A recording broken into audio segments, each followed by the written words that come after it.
සුබ දවසක් ඔයාලා හැමෝටම. ඔයාලා මේ එකතු වෙලා ඉන්නේ Binary Tech YouTube channel එකත් එක්ක. අද අපි කතා කරන්න යන්නේ 10 ශ්‍රේණියේ 5 වෙනි පාඩම. එහෙම නැත්නම් මෙහෙයුම් පද්ධති පාඩම ගැන. අතර මේ තමයි මෙහෙයුම් පද්ධති වීඩියෝ සීරීස් එකේ පළවෙනි කොටස. ඉතින් ඔයා තාමත් මගේ channel එක subscribe කරපු කෙනෙක් නෙමෙයි නම් channel එකට ගිහිල්ලා channel එක subscribe කරන්න. ඉතින් අපි බලමු මොකද්ද මෙහෙයුම් පද්ධතියක් කියන්නේ, මොනවාද මෙහෙයුම් පද්ධතියකින් කරන්න පුළුවන්. අන්න ඒ වගේ මේ පාඩමේ කතා කරන කොටස් අපි දැන් බලමු. හරි. අපි කතා කරනවා පරිගණකයක ප්‍රධාන කොටස් 4ක් තියෙනවා කියලා. ඒ කොටස් 4 තමයි මේ දාලා තියෙන්නේ දෘඩාංග, මෘදුකාංග, ජීවාංග සහ ස්ථිරාංග කියලා. ඒතර ඔයාලා දැනටම දෙවෙනි පාඩමේදී කතා කරලා ඇවිල්ලා තියෙන්නේ මොකද්ද දෘඩාංගයක් කියන්නේ කියලා. දෘඩාංගයක් කියන්නේ අපිට අතින් අල්ලන්න පුළුවන් පරිගණකයට සම්බන්ධ වෙන ඕනම උපාංගයකට තමයි අපි දෘඩාංගයක් කියලා කියන්නේ. අතින් අල්ලන්න පුළුවන් උපාංග වෙන්න ඕනි. ඒ කියන්නේ mouse එකක්, keyboard එකක්, monitor එකක්, printer එකක්, scan එකක්, මේ හැම එකම වැටෙන්නේ දෘඩාංග කියන කොටස යටතේ. ඊළඟට අපි කතා කරන්නේ මෘදුකාංග ගැන.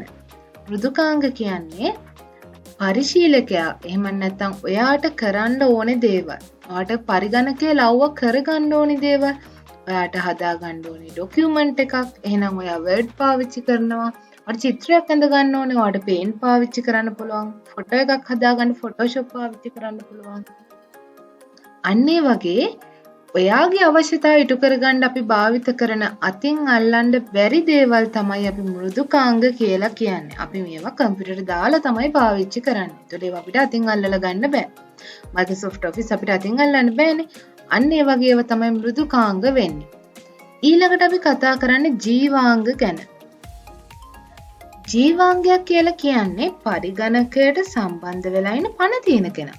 ඒ කියන්නේ ඔයා, මම, එතකොට පරිගණකය භාවිත කරන ඕනෑම පරිශීලකයෙක් යූසර් කෙනෙක් අපි කියනවා ජීවාංගය කියලා. ඊළඟ කොටස තමයි ස්ථිරාංගය කියලා කියන්නේ. ස්ථිරාංගය කියන්නේ පරිගණකයේ තියෙන කවදාවත් අපිට මකලා අයින් කරන්න බැරි දේවල් තමයි ස්ථිරාංග වෙන්නේ. උදාහරණයක් විදිහට කිව්වොත් පරිගණකයේ ස්ටාර්ටින් ප්‍රොසෙස් එක. ඒක අපි ලියන දෙයක්වත් නෙමෙයි. පරිගණකය නිෂ්පාදනය කරන තැනදිම තමයි මේ පරිගණකය ස්ටාර්ට් වෙන්න ඕනේ පියවරවල් මොනවාද කියලා පරිගණකයට කේත කරලා ඉවරයි. ඒතර අපි ඒකට කියනවා ස්ථිරාංගය කියලා. ඒක නැතුව අපිට කම්පියුටර් ඔන් කරගන්න වෙන්නේ නැහැ. ඒක නිකන් හරි මැකිලෙන මතකයක් වුණා නම් පළවෙනි පාර ඔන් කළාට පස්සේ මැකිලා ගියොත් ෂට් ඩවුන් කළාට පස්සේ අපිට ආයි ඔන් කරගන්න බැරි වෙනවා. ඒතර ඒක ස්ථිරාංගයක්. ඒ හින්දා තමයි අපි ඒකට ස්ථිරාංගයක් කියලා කියන්නේ. ඊළඟට ප්‍රධාන දේ තමයි අපි කතා කරන පරිගණකයේ ආරම්භක ක්‍රියාකාරීත්වය. ඒ කියන්නේ පරිගණකයේ ස්ටාර්ට් වෙන process එක. පරිගණකයේ ස්ටාර්ටින් process එකේ ප්‍රධාන පියවරවල් ටික තමයි මම මේ දාලා තියෙන්නේ. power on. ඔයා දන්නවා power on කියලා කියන්නේ ඔයාගේ power button එක on කරන්න ඕනි කියලා කියන එක. අපි මේ power on button එක press කළාට පස්සේ මුලින්ම වෙන්නේ පරිගණකයේ මධ්‍ය සැකසුම් ඒකකය මගින්. ඔයාලා දන්නවා දෙවෙනි පාඩමේදී අපි කතා කළා මධ්‍ය සැකසුම් ඒකකයේ තමයි පරිගණකයේ සියලුම පාලන කටයුතු වෙන්නේ කියලා. එතකොට මේ පාලන කටයුතු වෙන මධ්‍ය සැකසුම් ඒකකය නැත්නම් CPU එක මුලින්ම ස්ටාර්ට් කරන්නේ BIOS එක, BIOS කියන බැටරි එක. එහෙම නැත්නම් අපි කියනවා මේකට සිංහලෙන් මූලික ආදාන ප්‍රතිදාන පද්ධතිය කියලා. කියන්නේ basic input output system. මූලික ආදාන ප්‍රතිදාන පද්ධතිය ස්ටාර්ට් කළාට පස්සේ ඔයාගේ input devices output devices ටික මෙයා identify කරන්න පටන් ගන්නවා. ඊළඟට ඔයා එන්නේ post කියන program එකට. post කියන program එකට අපි ඉංග්‍රීසි වලින් කියනවා power on self test කියලා. මේක රන් වෙන්න ගත්තට පස්සේ මුලින්ම ඔයාගේ වැඩ කරන්න පටන් ගන්න CMOS බැටරි එක. CMOS බැටරි එකෙන් කියන්නේ පොස්ට් එක පටන් ගත්තත් එක්කම ඔයාගේ පළවෙනි පියවර වෙන්නේ CMOS බැටරි එක. මේ බැටරි එකේ ක්‍රියාකාරීත්වය තමයි මේක තියෙන සියලුම දෘඩාංග. ඔයාගේ පරිගණකයට සම්බන්ධ කරන සියලුම දෘඩාංග හරියට ක්‍රියාත්මක වෙනවද කියලා බලන්න. බලලා ඔක්කොම හරියට ක්‍රියාත්මක වුණොත් කිසිම ප්‍රශ්නයක් නැතුව එයා ඊළඟ ස්ටෙප් එකට එනවා. එහෙම නැති වුණොත් ඔයාට ඩිස්ප්ලේ කරනවා මෙන්න මෙහෙම එරර් එකක් තියෙනවා කියලා. ඔය පරණ කම්පියුටර්ස් වල අර බ්ලැක් ස්ක්‍රීන් එකේ සුදු පාටට ලයින්ස් වැඩිගෙන යනවා කම්පියුටර් ස්ටාර්ට් වෙන කලින්. ඒ වැටෙන ඔයාගේ ඔය ටෙස්ටිං රිපෝට්ස් ටික තමයි. CMOS එකෙන් හැම ඩිවයිස් එකක්ම ඔයාගේ චෙක් කළාට පස්සේ ඊට පස්සේ තමයි ඔයාගේ boot drive එක වැඩ කරන්න පටන් ගන්න. කියන්නේ bootstrap load එක, කියන්නේ boot වෙන process එක පටන් ගන්නවා. එතනදී ඔයාගේ පළවෙනි memory එක, පළවෙනි කේත තියෙන මතකය තමයි MBR එක නැත්නම් master boot record එක කියන්නේ. මේක තමයි ඔයාගේ boot වෙන process එකේ ප්‍රධාන පියවරවල් ටික තියෙන්නේ. කියන්නේ ඔයාගේ මෙහෙයුම් පද්ධතිය වැඩ කරන්න පටන් ගන්න මෙන්න මේ MBR එක කියවන්න පටන් ගත්තට පස්සේ. මෙහෙම පද්ධතිය වැඩ කරන්න පටන් ගත්තට පස්සේ ඒක ඔයාගේ RAM එක පටන් ගන්න විධානයක් දෙනවා. ඒ කියන්නේ ඔයාගේ මෙහෙම පද්ධතිය වැඩ කරද්දි මෙහෙම පද්ධතිය ප්‍රධාන මතකේ වැඩ කරන්න ඉපේ. ඔය කම්පියුටර් ඔන් වෙන්න නම් හැමතිස්සෙම අපි කරන වැඩ සේව් වෙන්නේ RAM එකේනේ. ඒක අපි දෙවෙනි පාඩමේ ඉගෙන ගත්තා. එතකොට RAM එකේ හැමදේම සේව් වෙන්න කලින් අපි මෙහෙයුම් පද්ධතිය පටන් ගන්නවනේ. ඒතර මෙහෙයුම් පද්ධතියේ සිද්ධ වෙන දේවල් ඔක්කොම RAM එකේ ස්ටෝරේජ් එකේ තියෙන්න ඕනේ. ඒතර ඔයාගේ මෙහෙයුම් පද්ධතිය දුවන්න පටන් ගත්ත ගමන් ඒ ඔක්කොම ලෝඩ් වෙන්නේ ඔයාගේ RAM එකට. RAM එකෙන් ඔයාගේ OS එකේ process එක ලෝඩ් කරගත්තට පස්සේ තමයි OS එක මගින් ඔයාට අර කම්පියුටර් ඔන් වෙද්දි දෙන ඔයා දාපු පින්තූරේ ඔයා ගාව තියෙන software වල shortcuts, ඒතර ඔයාගේ task bar එක, time එක ඔය ඔක්කොම දාලා ඔයාගේ ඉන්ටර්ෆේස් එක තමයි RAM එකෙන් ලෑස්ති කරලා ඔයාට අන්තිමට දෙන්නේ. ඒතර මේක තමයි අපි කියන්නේ පරිගණකයේ සමාරම්භක ක්‍රියාවලිය කියලා. මේකෙන් O level වලට ඔයාගෙන් ප්‍රශ්නයක් දෙකක් අහන්න පුළුවන්. ගොඩක් වෙලාට MCQ ප්‍රශ්නයක් අහන්න පුළුවන්. ඒතර මේක තමයි පිළිවෙල. මුලින්ම power on එක. ඔයා power on button එක දුන්නාට පස්සේ ඔයාගේ BIOS එකෙන් ඔයාගේ ආදාන ප්‍රදාන පද්ධතිය පටන් ගන්නවා. ඊට පස්සේ post එක වැඩ කරන්න ගන්නවා. post එකෙන් CMOS post එක පටන් ගත්තට පස්සේ ඔයාගේ CMOS බැටරිය මගින් ඔයාගේ හැම දෘඩාංගයක්ම හරියට ක්‍රියාත්මක වෙනවද කියලා බලලා ඊට පස්සේ තමයි ඔයාගේ MBR එකට නැත්නම් master boot record එකට ඇවිල්ලා ඔයාගේ OS එක කොහොමද දුවන්න ඕනි පටන් ගන්නද කියන කෝඩ් එක කියවලා ඔයාගේ OS එක RAM එකට ලෝඩ් කරගෙන RAM එක මගින් ඔයාට ඉන්ටර්ෆේස් එක දීලා කම්පියුටර් ඔන් කරලා දෙනවා. ඒක තමයි process එක. මම හිතනවා ඔයාලට තේරෙන්නේ නැති කියලා. ඊළඟට මොකද්ද මෘදුකාංගයක් කියන්නේ? මම බොහොම සරලව මෘදුකාංගයක් කියන්නේ මොකද්ද කියලා කලින් කිව්වා. මෘදුකාංගයක් කියලා කියන්නේ පරිගණකයක් තුල ඔයා යම්කිසි කාර්යයක් ඉෂ්ට කරගන්න භාවිත කරන උපදෙස් සමූහයක් එකතු කරලා තමයි අපි මෘදුකාංගයක් හදන්නේ. මෙන්න මේ යම්කිසි කාර්යයක් පරිගණකය තුලින් ඉෂ්ට කර ගැනීමට ලබා දෙන උපදෙස් සමූහය තමයි අපි සරලවම මෘදුකාංගයක් කියලා කියන්නේ. මෘදුකාංග වර්ග තියෙනවා. ඔය පරිගණකයට දාන මෘදුකාංග අපිට මෙන්න මේ විදිහට වර්ග කරන්න පුළුවන්. මුලින්ම අපි මෘදුකාංගය බෙදනවා කොටස් දෙකකට. පද්ධති මෘදුකාංග සහ යෙදුම් මෘදුකාංග කියලා.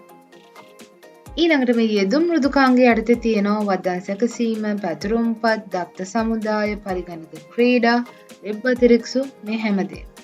ඊළඟට පද්ධති මෘදුකාංග ආපහු බෙදනවා කොටස් තුනකට. පළවෙනි එක පද්ධති මෘදුකාංගයකට යටතේ ඉන්නේ මෙහෙයුම් පද්ධතිය. ඊළඟට උපයෝගිතා මෘදුකාංග සහ භාෂා පරිවර්තක.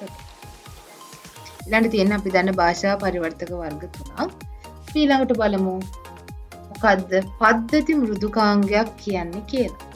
පද්ධති මෘදුකාංගයක් කියලා කියන්නේ පරිශීලක අවශ්‍යතා ඉෂ්ට කරගන්න දාන මෘදුකාංග තමයි අපි මෘදුකාංග කියලා මුලින් හඳුනාගත්තේ. ඒතර පද්ධති මෘදුකාංගකින් කරන්නේ පරිගණකයේ පහසුව සඳහා අපිට වැඩ කරන්න පරිගණකයේ තියෙන පරිසරය හරියට හදන්න අපි භාවිත කරන මෘදුකාංග තමයි සරලවම පද්ධති මෘදුකාංගය කියලා කියන්නේ. ඒතර ඒකෙන් අපිට වෙනවට වඩා ලොකු ප්‍රයෝජනයක් වෙන්නේ පරිගණකය.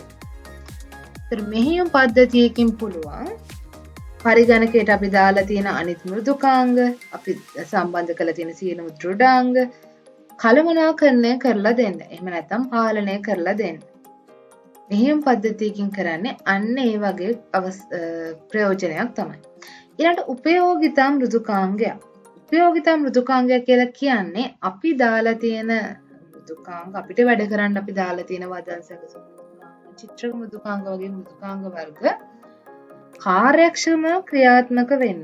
ස්ලෝ වෙන්නේ නැතුව වෛරස් ඇටැක් එකක් එන්නේ නැති වෙන්න අන්න ඒ විදිහට කාර්යක්ෂමව භාවිත කරන්න අපි භාවිත කරන මෘදුකාංග තමයි උපයෝගිතා මෘදුකාංග කියන වර්ගයට වැටෙන්නේ.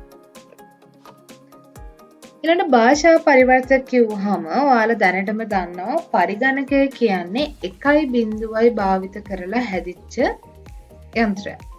එතකොට අපේ භාෂාව 1.0යි නෙමෙයි. අපි භාවිත කරන්නේ දශමය සංඛ්‍යා පද්ධතිය. මෙයා භාවිත කරන්නේ ද්විමය සංඛ්‍යා පද්ධතිය.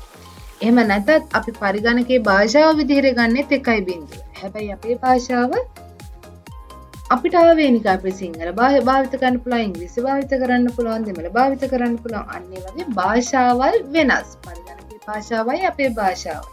ඒතර පරිගණකයත් එක්ක වැඩ කරද්දී අපි දෙන විධාන පරිවර්තනය කරන්න කෙනෙක් ඕනේ පරිගණකයට තේරෙන විදිහට. අන්න එහෙම අයට තමයි අපි භාෂා පරිවර්තක කියලා කියන්නේ. අපි කලින්ම භාෂා පරිවර්තක වලට උදාහරණ බලලා ආවේ. අපි බලමු දැන් මෙහෙයුම් පද්ධති වලට ඔයාලා දන්න උදාහරණ. අපි දන්නවා අපේ කම්පියුටර්ස් වල අපි වැඩිපුරම භාවිත කරන්නේ Windows. ඒතර Windows කියන්නේ මෙහෙයුම් පද්ධතිය.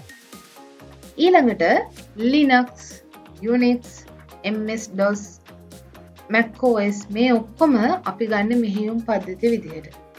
උදාහරණයක් විදිහට ඔයාලා භාවිත කරන ස්මාර්ට් ජංගම දුරකථනය. ස්මාර්ට් ජංගම දුරකථනය කියන්නේ එක ආකාරයක පරිගණකයක්. එතකොට මේ දුරකථනයටත් අපිට තියෙනවා මෙහෙයුම් පද්ධතිය. දුරකථනයේ සියලුම අන්තර්ගත ක්‍රියාකාරීත්වයන් පාලනය කරන්නේ මේ මෙහෙයුම් පද්ධතිය. Android තමයි අපිට දෙන්න පුළුවන් උදාහරණේ.